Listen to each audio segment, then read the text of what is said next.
Myself, Hassan Khalid, are currently working as an head of sales. We offer custom software solutions.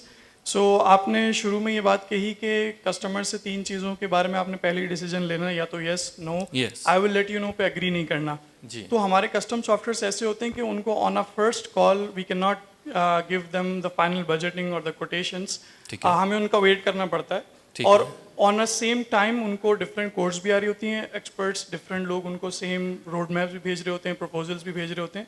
तो मेरा question आपसे यहाँ पर ये है कि क्या हमेशा सेल्स पर्सनैलिटी या सेल्स इंडिविजुअल की ही गलती होती है कि अगर वो सेल्स क्लोज ना कर पाए, या उसकी पोर्टफोलियो में या उसको कोई ऐसा मैजिक करना पड़ता है कि अगर उसके पास फॉर एग्जांपल 4 लोग हैं, सेम सबका कंपटीशन हाई है in terms of showing, proving their value in terms of portfolio and their, back end technicalities, तो क्या सेल्स वाला का स्टिल कसूर होगा कि उसको क्लोज नहीं कर पाया, या सेल्स में मुझे ये बताएं, सेल्स वाले का आपके ख्याल में क्या काम है?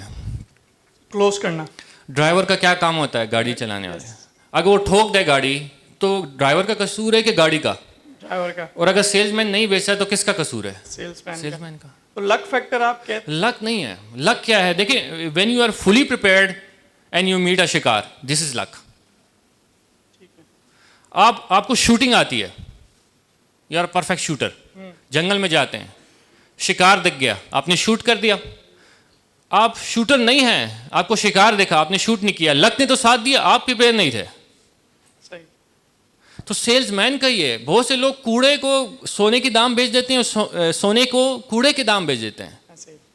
अब आपका दूसरा बीच में एक क्वेश्चन था कि हम पहले नहीं बेच सकते। मैंने नहीं कहा कि आप पहले बेचिए, कोटेशन दें, चाहे उसको 3-4 मीटिंग में क्लोज करें, बट एक टोन सेट करनी होती है कि भाई जब भी हम एंड करेंगे, हम एंड इस नोट पर करेंगे।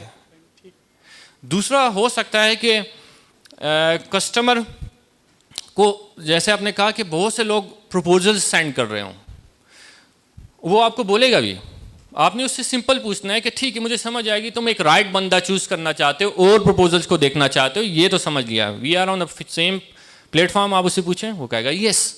अच्छा, राइट बंदा तुम्हारे माइंड में, तुम्हारी सोच में, उसमें क्या 3 क्वालिटीज़ हैं राइट कैंडिडेट में, कॉन्ट्रैक्टर में क्या है? अब वो क्वालिटीज़ अपने में लानी है आपने। वो कहेगा ये है, एफिशिएंट है, टाइम पर असर करता है, कॉस्ट एफिशिएंट है।